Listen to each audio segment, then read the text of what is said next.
Good evening and welcome to week 3 of GameStar's HC qualifiers with the help of Blizzard ANZ. I'm your host tonight, Avexium, usually doing community in the background. So tonight you're stuck with my face and my voice. Tonight with me is Crisis, as producer on the buttons, Kitfox as play-by-play, and Disconcur and GLPhoenix help-aiding as analysts. Tonight we've got a great mix of teams with 11 teams coming back and 2 new teams starting for tonight. Tonight we've got NMD and the Midnights playing for their first week tonight. As always, it's going to be a Swiss format for 4 rounds, best of 1, with the top 4 qualifying for Thursday play for. As always, the raffle is open for 4 DVA bundles tonight with the hashtag GSHost tonight in the chat.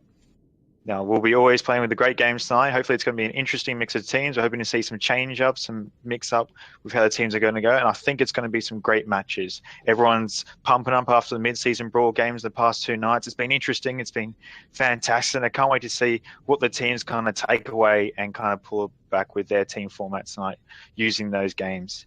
Be interesting with our hosts, Kitfox and Phoenix, in the first game with CityWalk versus Egrilz on Warhead Junction. We'll be playing some great games tonight with our teams. Then Thursday we'll be having, of course, our playoffs with our 4 teams from last week and our bottom 4 from this week. And now, of course, the 4 coming back, we've got CityWalk, Top 10 Betrayals, We Met at Bunnings, and Scripts and Scrubs. Hopefully they can get that top 4 spot. But we'll go and give over now to Kitfox and GLPhoenix. Thank you very much, Avexium, for that amazing intro. Shout out to filling in the seat tonight. I know Vandy's off a little bit ill, but yes, my name's Kitfox. It's an absolute pleasure to be your play-by-play caster here. We're going to be bringing you Team Egrilz versus CityWalk. CityWalk are on blue, Egrilz are on red. We've entered into the banning phase. And sorry, that was my fault for starting the game a little bit earlier. I thought that was the cue to go through. But nonetheless, we're in. And joining me in the analyst position, it is a very good evening to GLPhoenix. GLPhoenix, are you as hyped as I am? Oh, I'm absolutely hyped, Kit. It's a great night for some great Heroes of the Storm action. I've been so hyped watching all the mid-season brawl action that I really want to get back into it. And to start off the night, we're on, I would want to say a bit of a crowd favorite, but that would just be in jest. It's Warhead Junction. It's one of those maps that's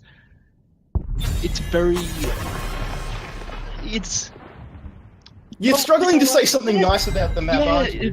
If you want, I want to say good things about it, but it's not a very popular one. I'll say that much. But, well, yeah, there is the niche. There is the niche. Few that like Warhead Junction. I mean, I like to think of it as the Kanye West of Heroes of the Storm maps. You either love it or you hate it. Personally, I hate Kanye. But now we're going to get straight back into the game. We've got Arthas and Anubarak taken off the board nice and early, but CityWalk have the first pick. So 2 main tanks taken off the board. Still a lot of damage, a lot of support.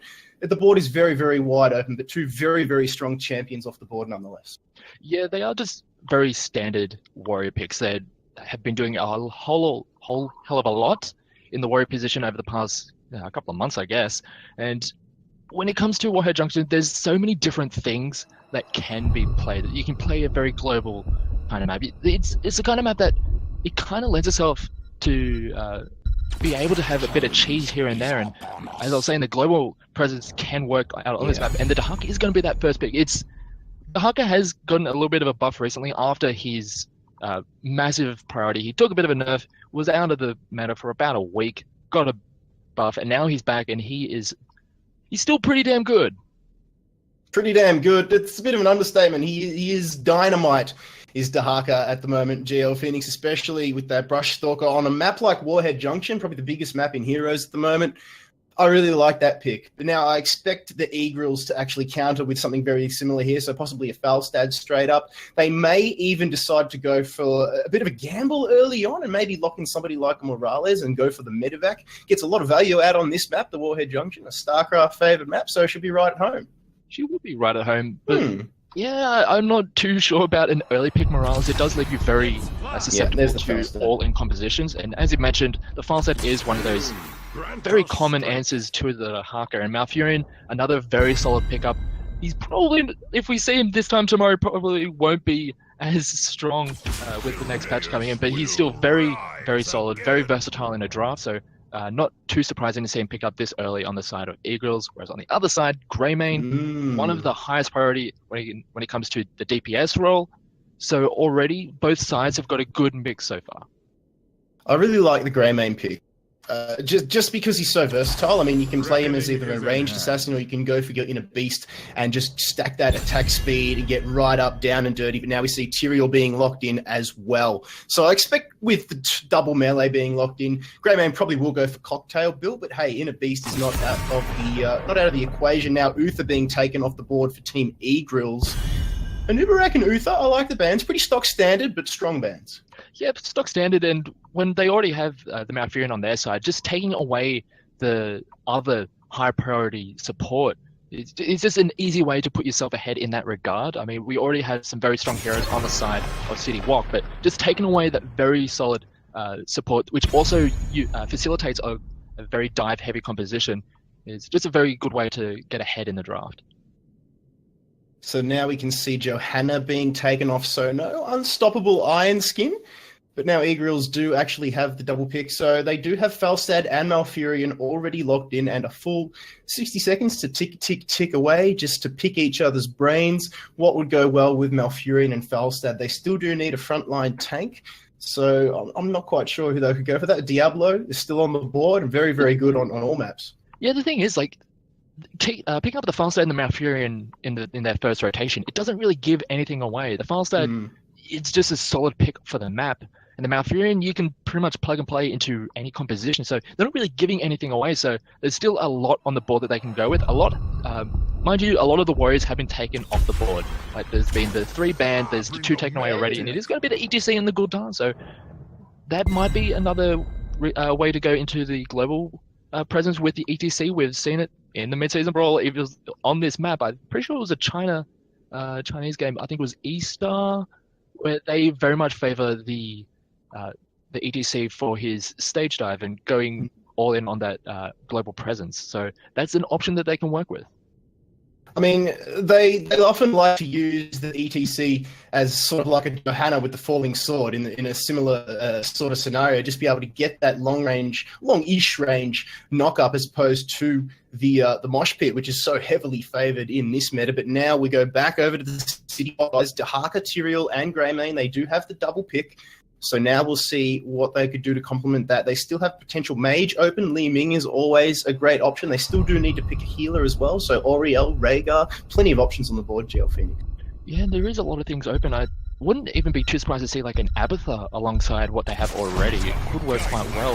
It is going to be the Kharazim and the Butcher, so they just want to just continue with this very all-in style. They have a lot of heroes that can go in and just the very forward momentum kind of composition. We'll have to see if they're actually able to get onto that backline. I mean, the Gul'dan and the Falstad, they can go down rather quickly if they're going to be getting caught out of position, but it will be down to like the Malfurion with the roots and the ETC with the power side and the face mail to try and keep that backline alive of theirs.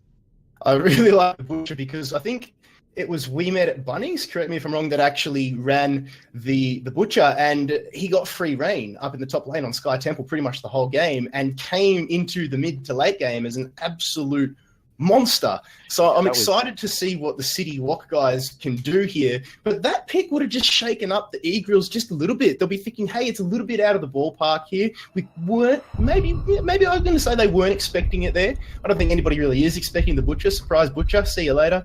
And then I don't know how they're going to answer here. They're taking right down to the very last second before they lock in Zarya here. So not a bad selection there, is GLPhoenix. What do you make of that one? Yeah, it's a nice supplementary warrior for the side of the Egrilz. It will work well. Well, ETC has kind of fallen off a little bit because of the hit to his sustainability, but with the Zai, with those shields can really help out, and also the Zai can help out that backline as well. And if the Butcher is going to be diving, that expulsion zone can be really good at separating the Butcher from his teams, just to delay the follow-up with the Butcher. So that's an option that they can work with, and it's a very big map, so I'm very interested to see how this is actually going to play out, because both teams have very clear ideas with how they want to play. So we've got the two teams going head-to-head on Warhead Junction. It is week 3 of the GameStar HGC qualifiers. Made possible by our sponsors, Blizzard, ANZ, who put up heaps of swag for everybody tonight. Before I so rudely cut a Vexium off with the game start, we do have a raffle tonight. So !GS HotS in the chat. We're giving away 4 Diva bundles, going to be drawing one after every single game.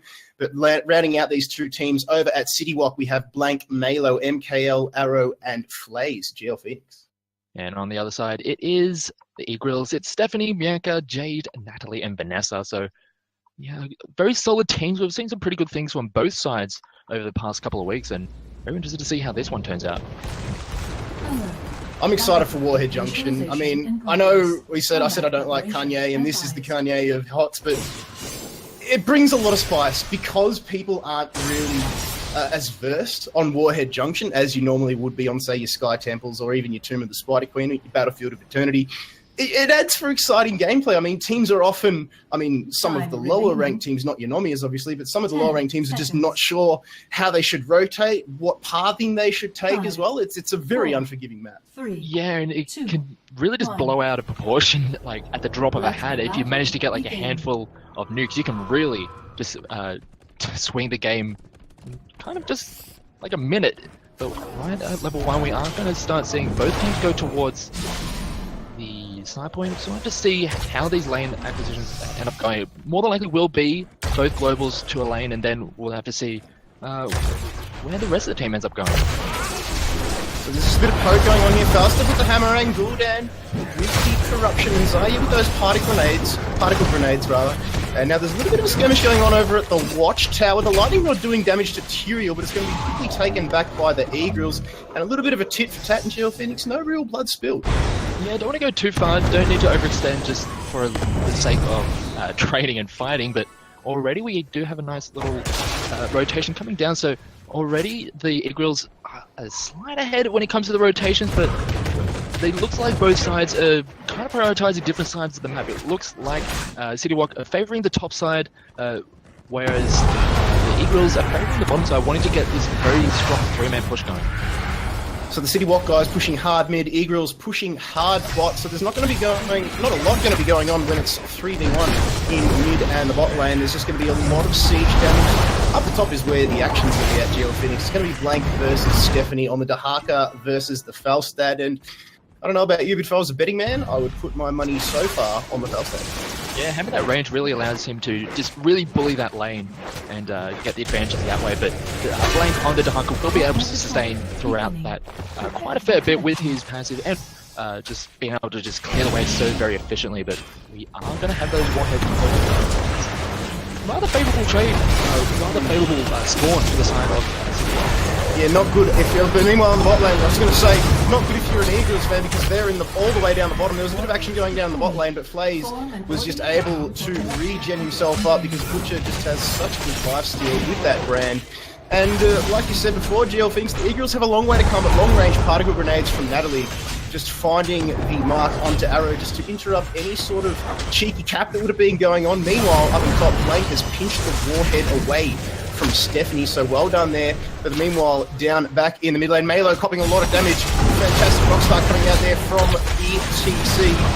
And power sliding away to safety. Drain Life doing work on Tyrael here. Natalie is just standing in one single spot, dishing out damage to Blaze. Doesn't really have as much charge as she would like. However, now Jade trying to pinch the Warhead, but the power slide comes across from the angle, catching out Malo. Karazim's going to fall. That is great play there from the Egrilz. They draw first blood. Jade now trying to cap, but a Gul'dan cocktail and Eldruin's Might just interrupting that. Now, CityWalk guys just trying to buy a little bit of time here. MKL's eating a well-placed root there from Vanessa. Now power slide across that, but Flays comes in with assistance. Arrow with another Gul'dan cocktail. They may be a man down, but they're not giving up. This Warhead finally finished by Jade. Smite goes down. It is not going to really do much for his team. And well done, it's one nuke apiece, but first blood going to Egrilz. Yeah, there's a little bit of an overextension coming in there from Malo. I mean, yeah, it's okay to delay that capture of the Warhead, but he had no way of getting out, and when the Karazim starts going down, that's when all that healing goes, and unless the Butcher is going to go in and just like play so very aggressively that he can use his brand to sustain himself, they just couldn't stick around in that fight. In the end, they give up the Warhead, and they also give up that first blood, as you mentioned, and this is allowing members of Egrilz to just get so much pressure down on the bottom side of the map. Yes, the nuke was actually dropping that bottom side of the map. There's another good route coming out there from Vanessa, but a lot of damage being poured onto Natalie. This is the answer that City Walk were hoping for. Are they going to get the reply? The slow, the hamstring comes out from FaZe, and that is Phoenix. They've pinched back the lead advantage. Nuke goes bang in the top. Doesn't really do a lot of damage to the fort, more so to the walls out front, but now they've got room to pick Stephanie off should they decide to around the side, so not a bad trade. Level up now, 7 apiece. Really good position. They can get some of that standing experience with those towers, and they've got a rather reasonable experience lead so far, but looking at that bottom side of the map, that fort is very close to going down, and that's just a nice, juicy XP game that could come out for Egrilz very soon. FaZe back now, soaking up, but Jade able to do a lot of damage. Combination with Corruption as well as Fell Flame. Vanessa just misses through. MKL comes in, throws out the Egrilz might and say, hey, get away because I'm here. You're not going to gank my friend FaZe, even if he is at half health. It's a tempting target, but those particle grenades, they're still finding the mark here. Zarya will be trying to build up. Actually didn't take the quest, actually went for Feel the Heat as opposed to Made Quest. So interesting there. Now, Egrilz might coming out again. Plays a lot of damage, so Egrilz now, they get the rotation off. They force Melo to come down from the mid lane as well, GLPhoenix. So it's 3v3 in the bot. Now we can see the charge comes out, and Natalie eats it. And get herself some nice shield charge there as well. The Burning Brand did actually go on her, but was able to get away. So that attack was just, had the brakes put on it just a little bit. Yeah, and even Blank was drawn down with the Dahaka using the brush rocket, or the brush rocket to come down, and they were able, well, the members of Egrilz were able to get out of that without too much problem. Jade is doing so much damage and is so free throughout these fights to just unload damage on this over to City Walk. So one thing that we're going to have to really pay attention to once we get into these later fights is that will the members of City Walk be able to really lock down that Gul'dan, because so far the Gul'dan is doing so much right now. That tower's going to go down in the bottom lane, so a fort goes to the Egrilz. They do actually draw first blood in terms of fort. We see the charge coming out now from FaZe onto Natalie. All Natalie has to do is put a shield on, and Eda gets herself some nice charge. Does have Feel the Heat, so we'll be trying to bait those melee users in to deal additional damage. Now, warheads have been popped, and they're all across the map here. One apiece at the moment on the scoreboard. But the bottom lane is where it's all going to go down. We see another charge coming out from Natalie. A fantastic stun coming out there. Dahaka tongue, very, very strong from Blank. But Natalie was able to build up that charge, doing some serious damage at range now with those Qs. And Nuke's going to go bang in the top lane at the hands of Stephanie, just getting the reply that Dahaka put on him before. And now Melo forced to come back in onto Blank, and a Horrify comes out. We have hit level 10. Blank is to go down. No, he burrows just in time, but great particle grenade comes out. Bianca tried to power slide across, but didn't actually pick up the kill. Judge, sorry, it was a stage dive, not a power slide. Didn't actually connect, and Nuke's going to go boom in the bot lane. Yeah, it was a very nice turnaround on the side of Egrilz as they do get... Oh, MKL! MKL has been caught by the roots and the power slide. Smite to get away, and Eldruin's Might. It's going to be enough by the skin of his teeth. Gets away. Now there's a expulsion zone coming out there from Natalie. Probably could have held on to that one, just a little bit trigger happy. And City Walk would have read that, but Egrilz have the level advantage. It's not by much, but it's enough. Yeah, they were able to get that fall on the top side with the fast just sticking up on that. With that, Nuke managed to drop it and take down that fort as we are getting another gauge onto the ETC. I'm sure that's another one. Dahaka did miss the drag, but ETC manages to catch out MKL. Now, Sanctification, just in time, fantastic play from City Walk Real. Natalie trying her best to chase down the kill, just out of range on the particle barrier. The particle grenade. FaZe is up in the top lane. There's going to be forced. He's going to try and solo the boss here while the fight's going in the mid lane, but Dahaka now has fallen. The nuke goes bang in the mid lane. Keep your eye on FaZe in the top lane. He's trying to do a sneaky solo boss, but Natalie and the rest of the Egrilz are dishing out the damage here in the mid lane. If FaZe is successful in stealing that, that just could turn the tide for City Walk. Yeah, I'm not sure it would incredibly turn the tide for City Walk. It will more than likely take down that top four, but I'm not sure with how much they just lost from that engagement there, if it's actually going to be, if they're able to recoup enough of that loss. But now that Egrilz have found out that that boss has been taken, I'll have to see how they respond to it, because we do have the Gul'dan taking the mercenary camp on his own, and that will be able to help in repelling that, but already it's a very solid start, or a solid lead coming in for Egrilz after those very nice fights. Hellbats in reply now for the City Walk guys on the bottom lane. There's Hellbats as well for Egrilz. And like we said, that boss in the top lane is doing the damage up there. Blank is up the top with the boss. Trying to get the drag off is unsuccessful, but does dodge the Fell Flame, so that forces Egrilz to rotate the whole way up. But Flays now in the bot lane is taking damage from the Lightning Rod and the Hammerang. Bianca now forced to mount up there, trying to take the second boss again. So if they can't win the engages GLPhoenix, they're going to try and win with map control. Yeah, this could be actually really risky with the Mighty Gus on the side of the far side. This could like absolutely turn around. Brushstalker's come in now. Blank goes in, tries to get the drag off, narrowly misses Stephanie. Are they going to steal the boss? They have! Bianca has pinched the boss from City Rock, guys. There might be a kill. No, Gilnean Cocktail misses. City Rock will be fuming. Not like this. And we can see a fantastic arm coming out onto play. Stage dive goes in. It connects, but doesn't deal enough damage. And this is coming up drops here for the City Rock lads. They lost the boss, but they're going to win the engage. Bianca somehow still alive. Has not gone down. Hammerang goes in place with the charge. The boss in the bot lane, GLPhoenix, warheads are up. There's champs up top as well. Screw map pressure from City Rock. It's coming out of Egrilz. Yeah, the Egrilz, like, I'd take that trade every day of the week. You're only giving up a single member in order to steal the boss. I mean, surely the members of City Rock would have known that they saw the fast dead, like, in the area. Surely they would have realized that the Mighty Gus would have been available. So it's a little bit of an error in judgment on their part. So they do end up giving up that boss, and any kind of pressure they would have had is kind of lost as Arrow and Stephanie are dueling it out. That was so close in the bot lane. Arrow just caught Stephanie mid-barrel roll and went a little bit further than he would have hoped, but Jade on janitorial duty, cleanup crew called in, gets a cheeky kill on Gul'dan. Corruption does have quite a bit of range. And when you do take, actually took Pursuit of Flame, so that's completed too. So dealing an extra serving of fell fire damage GLPhoenix, but we can see it is 14 apiece here in levels, but Egrilz have got the map. Yeah, you can argue that it's even, but when you look at the map and just the amount of structural advantage on the side of Egrilz, they are so far ahead in this game. They have so much of the map to play with, and they also have those double globals to work with.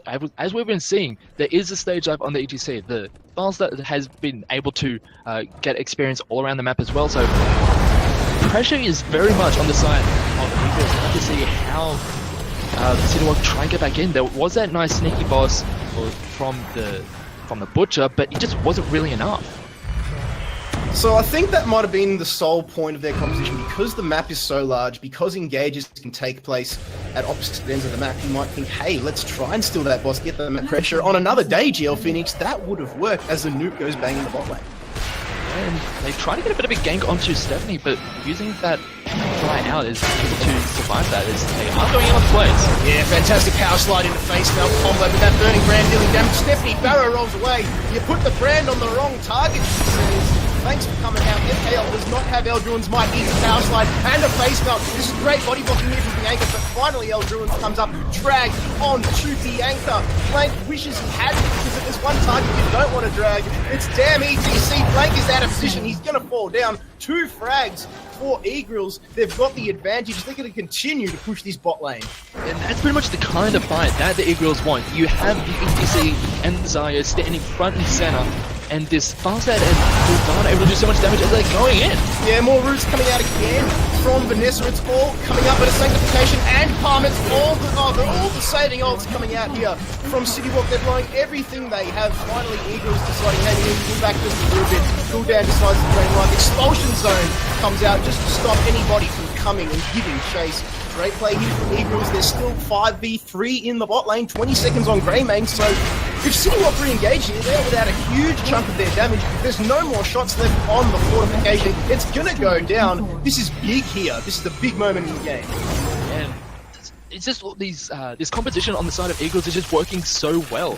We have this very solid front line, and if that Butcher is not able to get those kills, the ETC and the Malfurion and also the Zarya are just able to protect that backline so well, and just not able to just let that Butcher just run free. We were talking about it earlier. We saw a game earlier in the qualifiers where a Butcher just got so far ahead and was just an absolute menace. This is what happens more often than not when it comes to a Butcher. He goes in, he tries to get those kills, but the rest of the team ends up collapsing and just denies any kind of pressure coming out of the Butcher. It's great to see the coordination coming out from the Egrilz.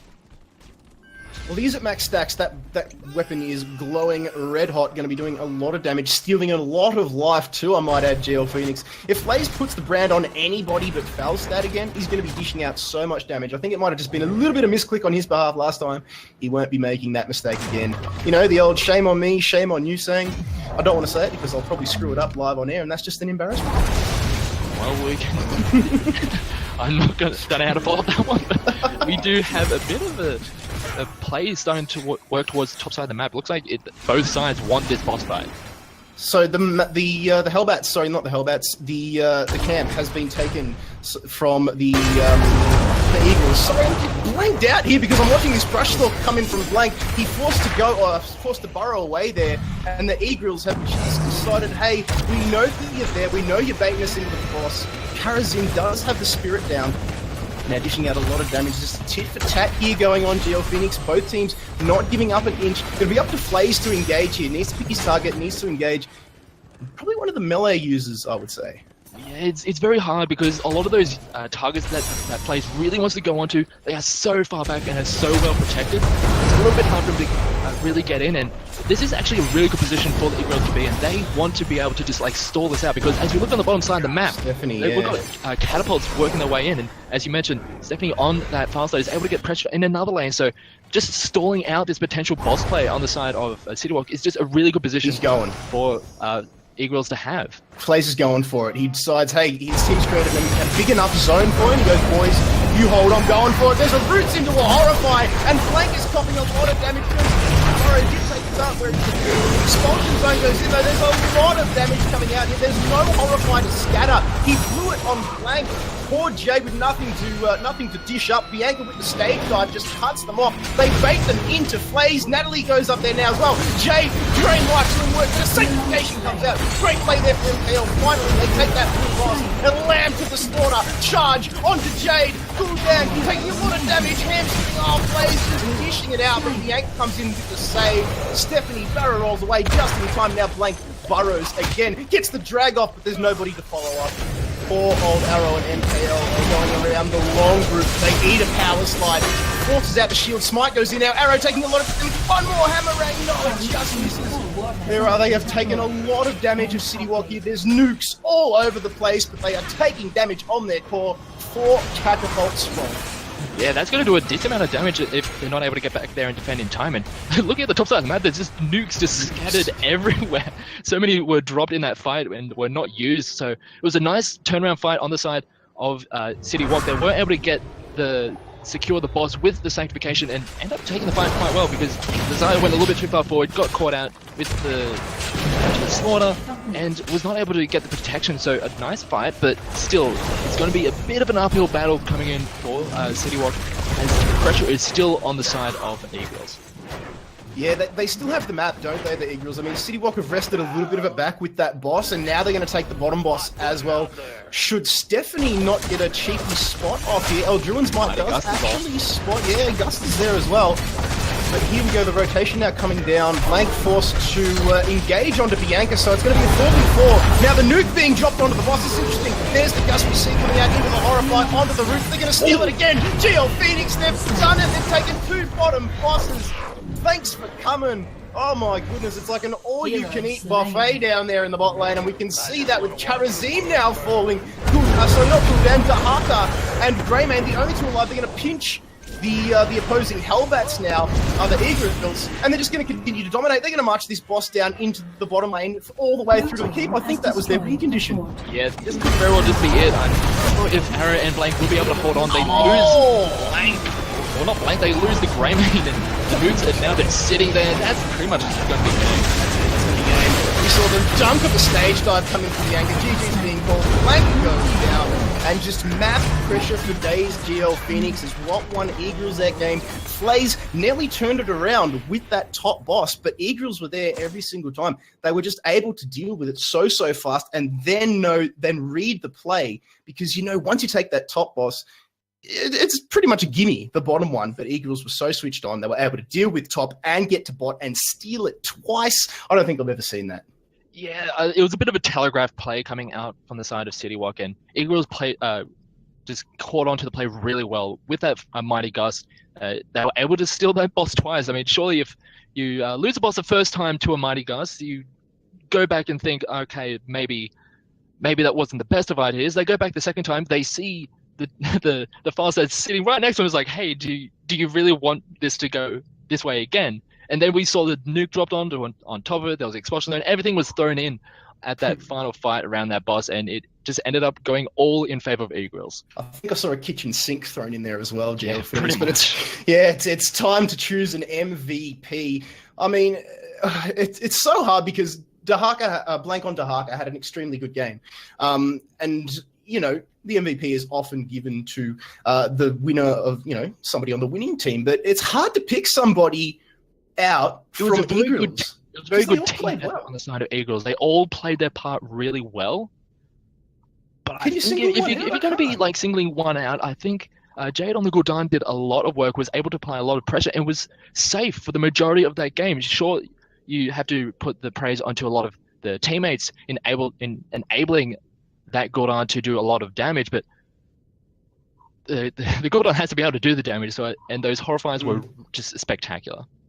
All right, fair enough. So, Jade, congratulations. You've gained yourself a nomination into the GameStar MVP program. But, ladies and gentlemen, we do actually have maintenance at 10 o'clock tonight. So, without further ado, I'm going to pass you back over to your host, GLPhoenix, and hopefully the other game's done and we can skip through. GLPhoenix? Yeah, I was like, I'm hosting, am I? Well, take it away. Who even knows my name? What's my name anyway? Thanks for that, Kit. And that was a great first match. And yes, like Kit said, we are going to try and rotate very quickly. We have had our other 4 matches finish. It was great score. Topped out Betrayals winning.